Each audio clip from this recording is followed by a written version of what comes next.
안녕하세요. 오늘도 사연살롱을 찾아주셔서 감사합니다.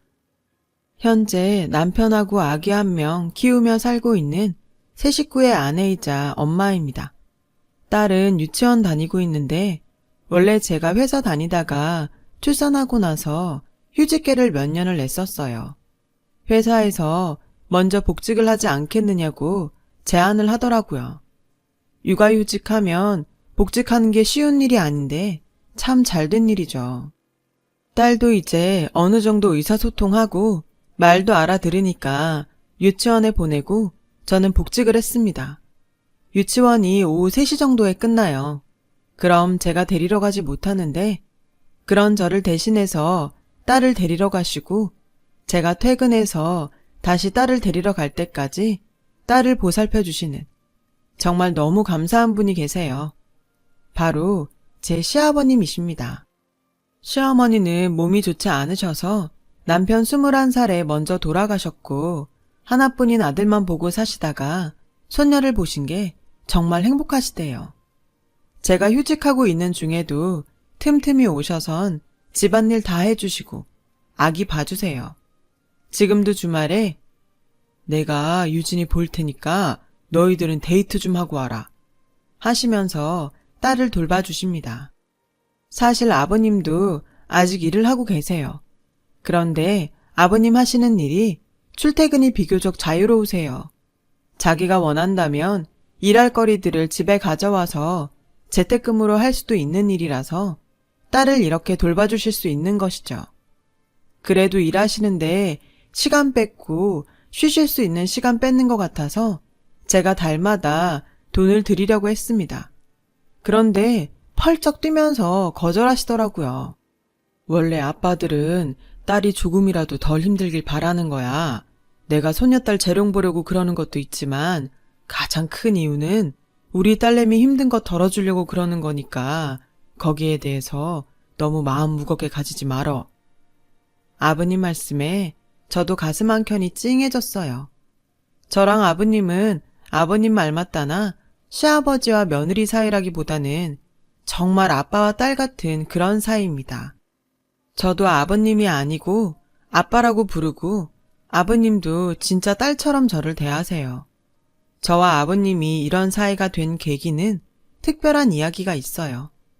사실 아버님과 저는 제가 남편을 만나기 이전부터 특별하고 깊은 인연으로 만났었던 사이예요. 남편보다 훨씬 이전부터 아버님과 먼저 알았었죠. 저는 외동딸입니다. 엄마, 아빠, 저 이렇게 세 식구가 같이 살았어요. 부모님 사이도 좋으셨고 두 분은 바쁘셨지만 하나뿐인 딸이라고 제게는 뭐든 다 퍼주시는 분들이셨어요. 주말에는 쉬는 시간 아끼셔서 절 데리고 나들이 가시고 잘못을 해도 부드럽게 타일러 주시는 그런 선한 분들이셨죠. 그러나 저희 가족에게 슬픔이 찾아왔어요. 바로 아빠가 암 진단을 받으신 거예요. 제가 초등학교 3학년이던 10살 때였어요. 아빠가 그 무렵에 배가 아프시다고 자주 말씀하셨습니다. 그런데 요즘 회식이 잦아서 그런가? 요즘 일이 많아서 스트레스 받으니까 소화불량이 오는가 보네. 하시면서 그냥 대수롭지 않게 넘기시거나 가스활명수 한 병 드시는 걸로 끝냈습니다. 그게 화근이었어요. 그때 빨리 병원을 갔어야 하는 건데 말이죠. 아빠가 병원에 가시게 된 건 회사 화장실에서 쓰러지시고 난 후였어요. 회사 구내식당에서 점심 식사를 하셨는데 먹고 속이 좋지 않으셔서 화장실에서 개워내셨다고 해요. 그리고 나오는 길에 갑자기 피를 울컥 토하셨답니다. 그러면서 그 자리에서 의식을 잃고 쓰러지셨다고 해요. 그걸 회사 동료분이 발견해서 119에 신고해서 병원으로 옮겨졌고요. 병원에서 정밀검사와 온갖 검사를 다 받으셨고 그 결과는 위암이었습니다. 엄마, 할머니, 할아버지 모두 충격을 받으셨어요. 아직 딸이 10살밖에 되지 않았는데 위암이라니 다들 믿을 수가 없었죠. 그날부터 아빠는 바로 수술을 받으셨고 항암 치료와 방사선 치료를 시작하셨어요.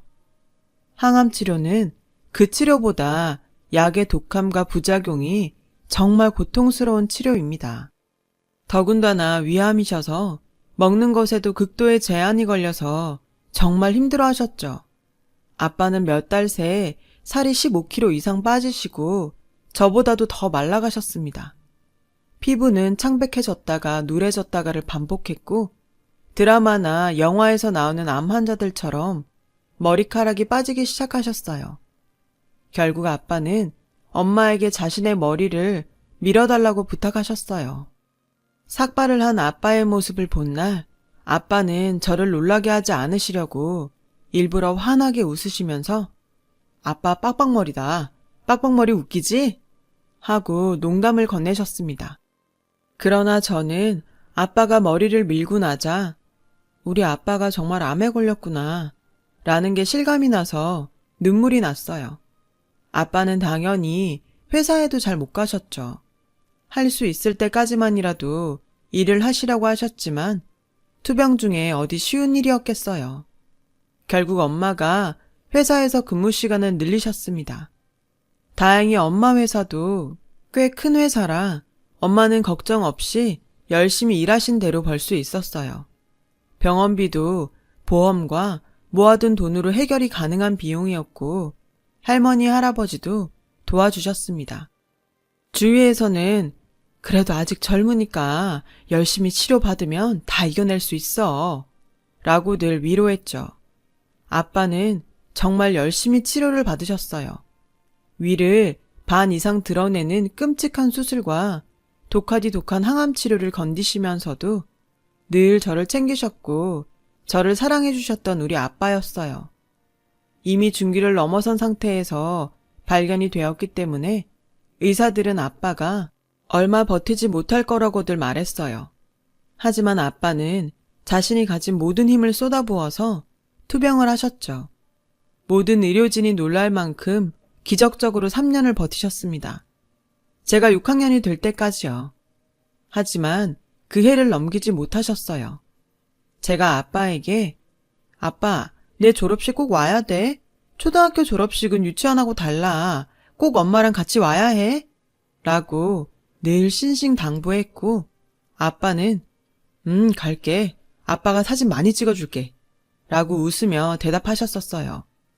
그래서 아빠가 정말 그렇게 해줄 줄 알았죠. 제 졸업식을 한다라고도 2주 정도 남긴 때 아빠는 결국 힘든 투병을 끝내시고 하늘나라로 떠나셨어요. 제 졸업식에는 오지도 못하시고요. 중학교도 들어가기 전에 아빠를 잃은 저는 장례식장에서 정말 많이 울었어요. 오히려 엄마가 대범하게 장례식 전체를 지휘하셨어요. 엄마 속도 속이 아니었을 텐데. 화장할 때는 엄마도 못 참으시고 탈진할 때까지 우셨어요. 아빠는 그렇게 작은 항아리에 담겨서 낙골당에 안치되셨어요. 어린 나이에 그런 일이 생겼으니 저도 정말 힘들었죠. 엄마가 저를 일으키시려고 애쓰셨어요. 엄마도 젊은 나이에 남편을 잃고 어린 딸을 홀로 건사하셔야 할 처지가 되셨는데 어떻게 그렇게 슬픔을 누르셨는지 지금 생각해보면 정말 죄송하고 감사해요. 그러던 어느 날 밤에 일어났는데 엄마가 혼자 술을 드시고 계시는 거예요. 술을 못 하시는데 혼자 그러고 계셔서 많이 놀랐죠. 엄마는 저를 보시더니 제 손을 잡고 우시면서 민주야, 아빠 많이 보고 싶지? 엄마도 아빠가 너무 보고 싶어. 엄마도 정말 힘들어. 그런데 아빠는 우리가 행복하기를 바랄 거야. 민주 마음 아직도 너무 힘든 거 엄마가 알아. 엄마도 그러니까. 그래도 우리 같이 노력하고 같이 슬퍼하고 같이 그리워하자. 엄마 이제 혼자지만 민주 정말 잘 키울 수 있도록 노력할게. 이제 우리뿐이잖아. 우리 정말 둘이 잘 살아보자. 엄마는 이제 민주만 바라볼 거니까. 라고 말씀하셨습니다. 그 말을 듣고 너무 나 혼자만의 아픔만 생각했구나 싶어서 죄송한 마음에 엄마에게 미안하다고 하면서 엉엉 울었어요. 그렇게 그날 엄마랑 껴안고 울고 나서 저는 다시 힘을 내기로 했죠. 아빠는 떠났지만 엄마 말대로 아빠가 바라는 건 저와 엄마의 행복일 거라고 믿었으니까요.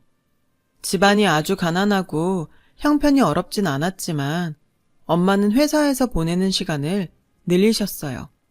원래 야근은 안 하시던 분이셨는데 종종 야근도 하셨고 한 살이라도 젊을 때에 벌어 저축해야 해 라고 하시면서 저를 위해서 열심히 일하셨습니다. 그리고 제게 생긴 변화 중 하나는 핸드폰을 가지게 되었다는 거예요. 그날 엄마랑 같이 그렇게 울고 난 다음 날 엄마는 제가 하교하자마자 바로 핸드폰 대리점으로 데리고 가서 사주셨습니다. 중학교 1학년이었는데 그때만 해도 핸드폰을 지금처럼 다 갖고 있지는 않았어요.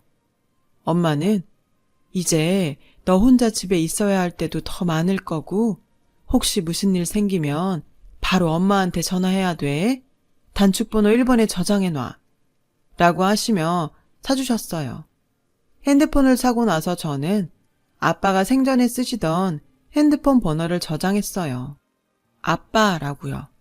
핸드폰을 사기 전에는 아빠가 계셨었지만 나는 절대 우리 아빠한테 전화를 걸 일은 없겠지 라는 생각이 들어서 슬퍼지기도 했습니다. 그러던 어느 날이었어요. 중학교 1학년을 마치는 시점을 앞두고 있었죠. 겨울 방학식이 있던 날 저는 홀로 집으로 돌아왔어요.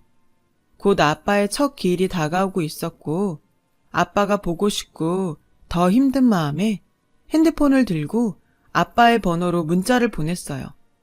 답이 오지 않을 것임을 알면서도요. 아빠, 오늘 방학했어. 아빠는 잘 있어? 하늘에서 잘 보고 있는 거지? 나 개근상도 탔고 이제 2학년 올라가면 더 잘할 거야. 엄마도 잘 챙길 거고. 아빠 많이 보고 싶고 정말 사랑해. 그렇게 문자를 보내고 1시간이 조금 넘었을까? 정말 지금 생각해도 소름이 돋는 일이 일어났습니다. 바로 아빠에게서 답장이 온 거예요. 우리 딸 개근상 탔어? 대단하네. 다른 상보다 개근상이 훨씬 대단한 거야. 아빠도 우리 딸 옆에서 축하해주고 싶고 많이 보러 가고 싶다. 그래도 언제나 아빠가 옆에 있다는 거 잊지 말고 사랑한다 내 딸. 정말 핸드폰에 귀신이라도 붙은 줄 알았습니다. 놀라서 손까지 떨었어요. 아빠는 분명 돌아가셨고 화장하는 것까지 제 눈으로 똑똑히 보았었는데 이건 말이 안 되는 일이었어요. 시간이 조금씩 흐르고 나서 어떻게 된 일인지 조금씩 파악이 되기 시작했어요. 누군가가 아빠 번호를 다시 사용하기 시작한 것이겠죠. 그런데 궁금해졌어요. 왜 낯선 문자를 보고도 아빠인 척 이렇게 답을 해준 것인지요. 그런데 사실 그런 궁금증은 아무런 상관이 없었어요. 아니라는 걸 알면서도 순간적으로 그 답장을 보고 정말 아빠가 보내준 것 같은 기분에 설레고 두근거렸었거든요. 그냥 마음속으로는 정말로 아빠가 하늘나라에서 보내준 답장이라고 믿고 싶었던 것인지도 모르겠어요. 그때부터 아무에게도, 심지어 엄마에게도 말하지 않는 저만의 비밀 문자는 그렇게 시작되었어요. 그 후로부터 일주일 정도 후에 혹시나 하는 마음으로 다시 아빠에게 문자를 보내보았습니다. 아빠, 나 방학 숙제하기 너무 힘들어. 라고요. 그러자 답장으로 그랬어 우리 딸 숙제하기 힘들겠다. 그래도 힘내. 아빠가 응원하고 있으니까. 화이팅! 이라고 왔어요. 그 문자를 보면서 눈물도 흘렸지만 정말 행복했습니다. 그래서 힘든 일 있을 때, 행복한 일 있을 때, 아니면 그냥 일상 속에서라도 문자를 보냈어요. 아빠에게. 아니, 아빠가 되어주시는 그 누군가에게요. 그럼 언제나 늘 따뜻한 답장이 날아왔어요. 아빠, 나 오늘 고등학교 원서 접수했어. 아빠, 오늘 나 생일이라고 엄마가 초콜릿 케이크 사왔어. 아빠, 엄마 회사에서 프로젝트 잘했다고 돈 더 받았대. 등등 정말 아빠에게 얘기하는 것처럼요. 언제나 따뜻하고 다정한 문자가 날아왔습니다. 문자는 해가 바뀌어도 제가 고등학교를 가서도 몇 년 동안 계속되었어요. 심지어 첫 해가 지나고 그 다음 해에는 제 생일날에 그 번호로 먼저 우리 딸 생일 축하해. 아빠가 너무 사랑해. 라고 문자가 왔어요. 그 문자를 보고 정말 너무 행복했습니다. 그렇게 아빠와 문자를 주고받으면서 마음의 상처도 힘든 것도 점점 덜해졌고요. 대학에 합격했을 때도 축하 문자를 받았고, 대학 생활을 하면서도 힘든 일이 생기면 무조건 아빠와 문자도 주고받았어요. 그리고 저는 대학교 4학년이 되어서 남자친구를 사귀게 되었어요. 제가 봉사 동아리를 했었거든요. 미술계통 전공인지라 병원에 가서 중병에 걸리신 환자분들께 그림을 가르쳐드리는 봉사활동이었어요. 그곳에서 만난 사람이었습니다. 저보다 연상이었고 소아암 환자들을 위한 옷을 만들어주는 봉사를 하는 기업에서 일하는 직원이었죠. 그 사람이 먼저 제게 호감을 가지고 다가왔고 저도 그 사람이 싫지 않아서 연락을 하다가 사귀게 되었어요. 연애를 하면서도 같이 병원으로 계속 봉사활동을 다녔어요. 저는 대학을 졸업하고 나서 직장에 취직을 하게 되었죠. 주말이나 휴일에 틈틈이 시간을 내서 혼자 혹은 남자친구와 같이 병원으로 봉사활동을 갔었어요. 특히 암에 걸리신 어르신분들이 말동무가 되어드리는 것이 좋았어요. 애초에 제가 환자분들 봉사활동을 시작한 것도 암으로 돌아가신 저희 아빠 생각이 나서였거든요. 어느 날 남자친구랑 같이 봉사활동을 갔었어요. 저는 안병동에, 남자친구는 소아암 병동에 있다가 끝날 시간에 노비루마와 만났어요. 그런데 그날 남자친구의 눈이 새빨갛게 부어있더라고요. 왜 그래? 무슨 일 있어? 라고 물으니 오랜 기간 동안 투병을 해서 오래 봐왔던 여자아이 한 명이 오늘 결국 하늘나라로 떠났다고 했습니다. 내가 봉사활동 오기 시작한 그때쯤부터 있던 아이였어. 오랜 시간 동안 강하게 잘 견뎌줘서 꼭 맞는 골수이식 받고 완치할 거라고 믿었었는데 라면서 많이 울었습니다. 우리 동생 생각나. 우리 동생도 그렇게 아팠었어. 그때가 처음이었어요. 남자친구의 동생 이야기를 들은 때가요. 나 사실 외동아들이 아니고 여동생이 있어. 너랑 동갑이야. 그런데 백혈병으로 어릴 때 죽었어. 뜻밖의 말에 조금 놀랐어요. 남자친구는 울면서 이야기를 계속 해주었어요. 동생이 10살 무렵부터 이상하게 팔다리에 멍이 많이 들기 시작했었어. 덜렁대거나 잘 넘어지는 애가 아니었고 동생도 자고 일어났는데 멍이 들어있어. 왜 이러지? 하고 신기해했어. 그러다 멍이 점점 늘어나니까 결국 병원에 데리고 가봤는데 큰 병원에 가서 정밀검사를 받아보라는 거야. 그때까지만 해도 설마 하면서 병원에 데리고 갔었어. 그런데 백혈병이라더라. 그게 백혈병의 전조 증상이었던 거야. 동생은 맞는 골수가 나올 때까지 끔찍한 항암 치료를 견디면서 3년 가까이 투병했어.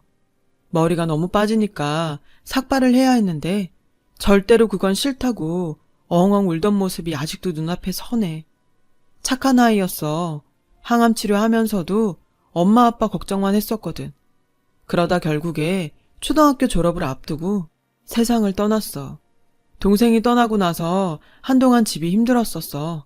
엄마도 동생이 떠나고 나서 몸과 마음이 모두 병들었어. 그래서였는지 엄마는 내가 대학교 2학년 때 심근경색이 오셔서 돌아가셨어. 아빠는 아직도 엄마랑 동생 사진을 곁에 두고 주무셔. 남자친구의 이야기를 들으면서 저도 하염없이 눈물을 흘렸어요. 사랑하는 가족이 끔찍한 병에 걸려서 아파하고 힘들어하고 결국에는 세상을 떠나버리는 걸 보는 것이 얼마나 고통스러운 일인지를 저도 잘 알고 있었으니까요. 그래서 저도 남자친구에게 제 아빠 이야기를 하게 되었어요. 그렇게 건강하던 아빠가 암 판정을 받고 괴로운 항암 치료를 견뎌내고 꼬챙이처럼 말랐던 모습을 지켜보다가 결국에는 아빠를 떠나보내야 했던 그 이야기를요. 우리가 세상에 살아서 열심히 행복하게 사는 게 먼저 간 우리 아빠랑 오빠 동생을 위한 최선의 길일 거야. 우리 열심히 살자. 두 사람은 떠났지만 아직 여기 아이들이나 어르신들처럼 그 병 때문에 힘들어하는 사람들은 많으니까. 우리는 적어도 그 사람들의 마음을 이해하고 도와줄 수는 있잖아. 저는 남자친구를 그렇게 위로해 주었고, 남자친구도 힘든 시간이었을 텐데 어머니랑 둘이서 고생이 많았어. 잘 견뎌줘서 고마워. 라고 말해 주더라고요. 그 이야기를 나누면서 서로를 위로하고 난 후 저와 남자친구는 더욱 더 가까워졌어요. 그리고 마침내 2년이 다 되어가는 무렵에 저는 남자친구에게서 결혼하자는 청혼을 받게 되었어요. 저는 당연히 기쁜 마음으로 결혼하겠다고 승낙했고요. 결혼을 하기로 하고 준비를 시작하면서 가장 먼저 남자친구를 엄마에게 소개시켰어요. 엄마, 나 만나는 사람 생겼어. 라고 말은 했었는데 엄마에게 인사시켜 준 적은 한 번도 없었거든요. 엄마가 먼저 데려오라고 한 적도 없었고요. 엄마는 네가 준비되면 그때 소개시켜줘. 라고 부담을 주지 않으셨어요. 엄마, 그 사람이 나한테 결혼하자고 해서 내가 결혼하겠다고 했어. 엄마한테도 인사시켜 주고 싶어. 라고 했더니 엄마가 그래? 잘 생각하고 결정한 거야? 한번 데리고 와봐. 라고 하셨어요. 남자친구는 집에 들어와서 엄마와 짤막한 인사를 나누자마자 곧바로 큰 절을 올렸습니다. 어머니, 혼자서 민주 키우시느라 고생이 정말 많으셨어요. 민주 같은 여자랑 결혼하게 되어서 정말 감사하게 생각하고 있어요. 앞으로 어머니도 제 어머니라고 생각하고 모시면서 민주랑 같이 행복하게 살겠습니다. 그 말을 들으신 엄마는 곧바로 이 친구 괜찮은 친구네 라고 한마디 하시고는 바로 상견례 날짜 잡고 빨리 준비하자. 그렇게 적극적으로 제 결혼을 추진하셨죠. 그 다음은 아버님이었어요. 저는 한껏 긴장한 상태로 아버님과 남자친구가 사는 집으로 갔어요. 아버님은 체구는 작으셨지만 온화한 인상이셨고 저를 웃으시면서 따뜻하게 맞아주셨어요. 그리고 제 손을 꼭 잡아주시면서 우리 집안 식구가 되어줘서 고마워요. 잘 부탁해요. 라고 말씀하셨습니다. 그렇게 남자친구랑 저는 하루하루 피곤하지만 행복하게 결혼 준비를 하기 시작했어요. 각자 외동인 상황이었고 양가 부모님도 한 분씩밖에 없었기 때문에 예단비조차 많이 생략되었습니다. 그래서 그 돈은 모아뒀다가 엄마랑 아버님 여행이나 한번 보내드리자고 말을 했었고요.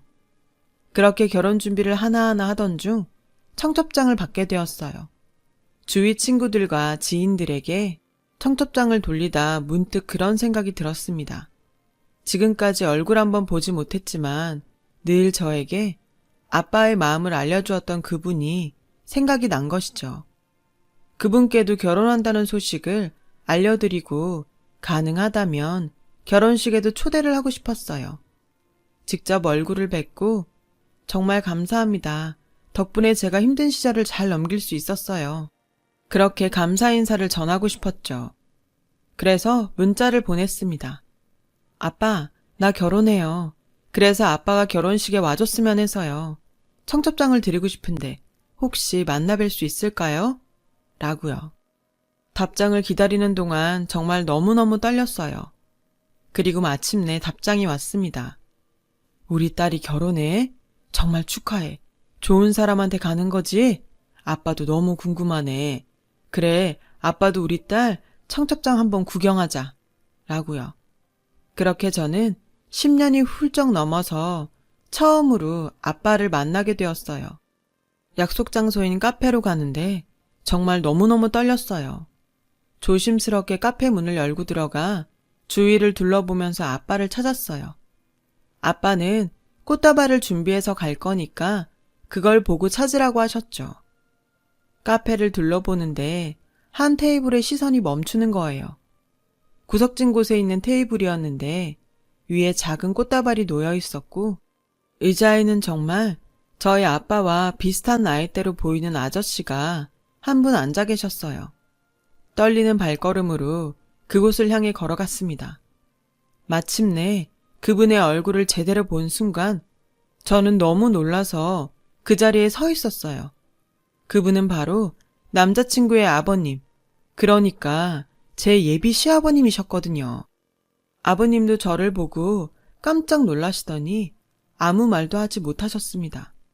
저도 잠시 아무 말도 못하다가 이내 핸드폰 문자를 들어보이면서 혹시 아빠?